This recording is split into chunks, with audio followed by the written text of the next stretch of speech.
There's a crash between a train and a vehicle, on average, just under every 3 hours. What we're teaching this week is forced entry and extrication from Amtrak equipment in case of a derailment. These derailments can occur at any time, at any location, anywhere throughout the country.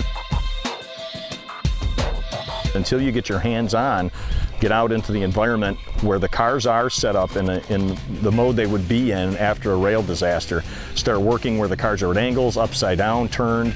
That's what makes the difference.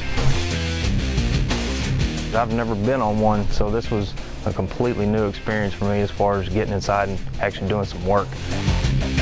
We have a Superliner car, which is a double-decker type car, and here we have the sleeping cars as well, which really creates the greatest challenge for emergency responders in responding because of the limited access areas. I had no idea how tight these cars were until we got in. Even in the most simple patient packaging scenarios and not overcomplicating getting them out, it's proven quite difficult. So then when you start adding the aspect of an actual train disaster where there's cars on their sides or fire, the problem solving and getting the hands-on experience has been fantastic.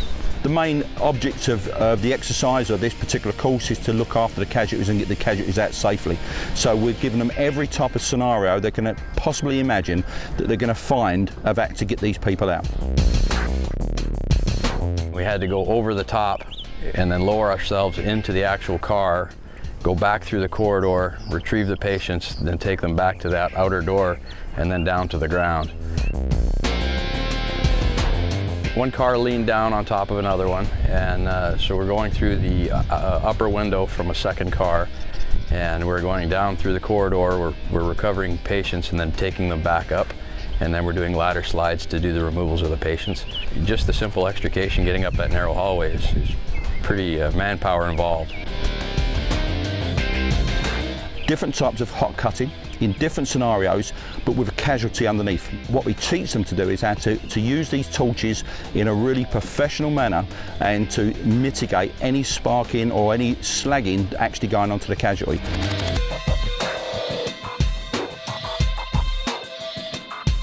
We have about 20 or 30 volunteers coming from our volunteer program.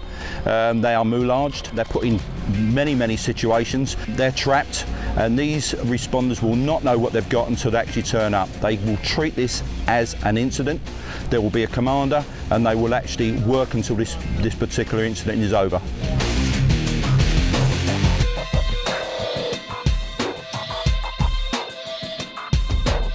The case studies that we did in the classroom really kind of open our eyes, I think, a lot to communication and logistics.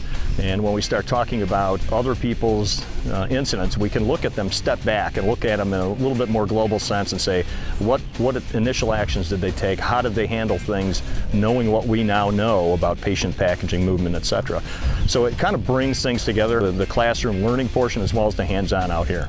They're really seeing real-world experienced personnel on the camera talk about what their incidents are, the captains, the fire chiefs, the police officers. When they go back to their own jurisdictions, they can look around, look at their train tracks, look at places to do triage and that sort of stuff, which is all done as part and parcel of this exercise.